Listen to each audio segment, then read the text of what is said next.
Hey everybody, welcome back to Brie Podcast Central. I'm your host Brie, and today we're diving into a story that's got a lot of people talking, and honestly thinking about our future in society. The topic today is Sora AI, a tool made by OpenAI that can turn written words into realistic videos. Yeah, that's right folks, this is real. You can type out just a scene that popped in your head, or you can use, say, a picture of your grandma, and write a script for her to cook brownies or something. And it will do it for you. Sora creates a lifelike video of whatever you're requesting. However, it does go through some guidelines before making it accessible to view. Although these guidelines prevent some crude content, it doesn't exclude all and may depict certain political or historical figures in a controversial way. With all this talk of advancement in technology, will we be able to recognize what is AI anymore? More importantly, will the next generation be swayed into thinking about historical figures in a negative light due to how good AI is going to be in the future? Let's get down to the real debate of ethical concerns with Sora AI. Apparently, Sora AI only works if you get an invite, and I was one of the lucky ones to receive that invite. So, I've been investigating what it is like to be a viewer and a user. Speaking of historical figures, recently Martin Luther King Jr. has been spotted on my, For You page, giving several I Have a Dream speeches, but not the same speech you would see in the history books. He was popping up everywhere when I first downloaded the app, with videos of him smoking cigarettes, marijuana, and even drinking alcohol during these I Have a Dream speeches. People would prompt him through Sora to say the most outlandish things that were not in his speech whatsoever.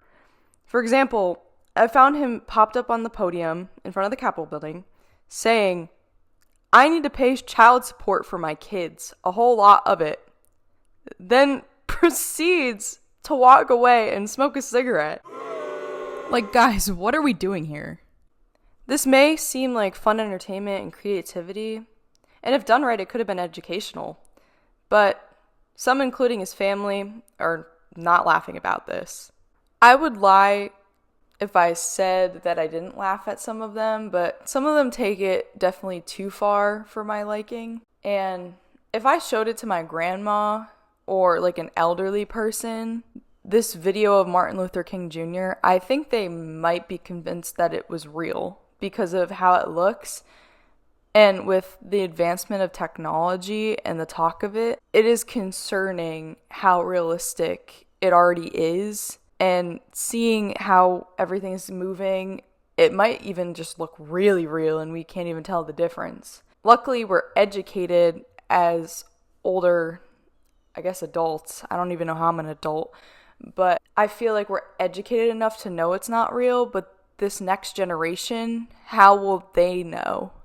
Since they're so connected with the iPad, or they have a phone, this and that, how are they going to know it's not real? Especially because some of these kids are so young and maybe their parents aren't paying attention that they're watching these videos. They're not going to have a clue what's going on. At least that's what my thought process is. I always like to have another opinion on any subject I talk about, so I will be inviting somebody to question about this whole Sora thing. I'm here with Emma Summer. Say hi, Emma. Hi. And she's a religion major at Florida Southern College campus. And I will be giving her 60 seconds per question to answer. I've shown you some Martin Luther King Jr. AI videos before this. So, Emma. Yes. What are your thoughts on Sora AI as a whole? And do you think it's disrespectful to post fake videos of Martin Luther King Jr. and other historical figures? Go. So, in my opinion, I don't necessarily think Sora is the best thing for everyone to have access to personally. I see a lot of benefits in AI and the ability to create things with it, but it does build this sort of form of instant gratification, this idea that you don't really have to be that creative or that thoughtful to make something. You only have to put in a few words. I think AI has its uses in coming up with ideas, inspiring people, and like doing simple tasks that might take humans a very long time. But I think it does kind of discredit creativity and discredits our ability as humans to make and create things. And with that, I think there's also the risk of of we can kind of do and make whatever we want with it. I'm a very big fan of freedom of speech, our ability to make and show and produce whatever we'd like. But just because we can doesn't mean that we 15 should. seconds. So I think it's just a hard thing, and I think it can be offensive and like can go a bad way if we're not careful. Awesome. Thank you, Emma. And 3, 2, 1, time's up. Next question. I feel like in society we have people always talking about advancements in technology. Do you think AI will become less recognizable and people will be more fooled into thinking it's real? All right, go. I think yes and no, in the sense that people can definitely make it much more look realistic or look obvious, especially with videos and imaging and things that are visual and things that can trick our brains. But also in that same idea, I think we as a society will just get better at identifying it. If it becomes such a big part of us, like any other technological advance in society, we always adapt to it, we always grow, we always learn from it. And so I do worry about like older generations who are just now starting to experience it and probably won't have it for a good portion of their life. But I think the coming generations definitely will start to pick it up, and it's just something like we have AI detectors already, we have things to tell the true from the false.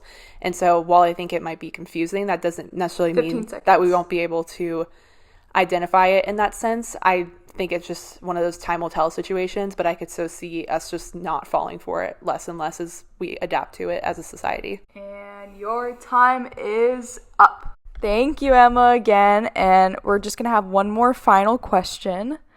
With this next generation being raised on iPads and phones, is this a new part of education where we need to add some sort of media literacy that can help kids not be misled if they aren't fully educated on how to know what is true? Go. Yeah, I definitely think that we need to be cautious with how we raise the next generation with all of this new technology coming about and how to navigate the world of AI as it kind of will take over some of the ways that we view and consume and understand media, especially since the younger generations are exposed to technology at such an early age. Kids are getting iPads and phones in their faces at it's so little. It's just crazy. And so I think we definitely need to like adjust our media literacy in schools, or maybe programs for young parents or new parents, that they just teach their kids how to navigate this as a way of protecting them, as a way of helping them better contribute to society and be more informed as they are figuring out this technological world that is such a big part of our society and a big part of how we process and consume things. I think that's especially important.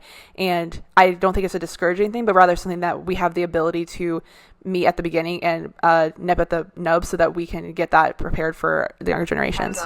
Thank you so much, Emma. And I really appreciate you coming out today. And your opinions are so valid, and it really meant a lot. Thank you for having me. I hope this topic makes you now reflect on how we should handle advancements in AI and making known its impact. For now, I'll see you soon.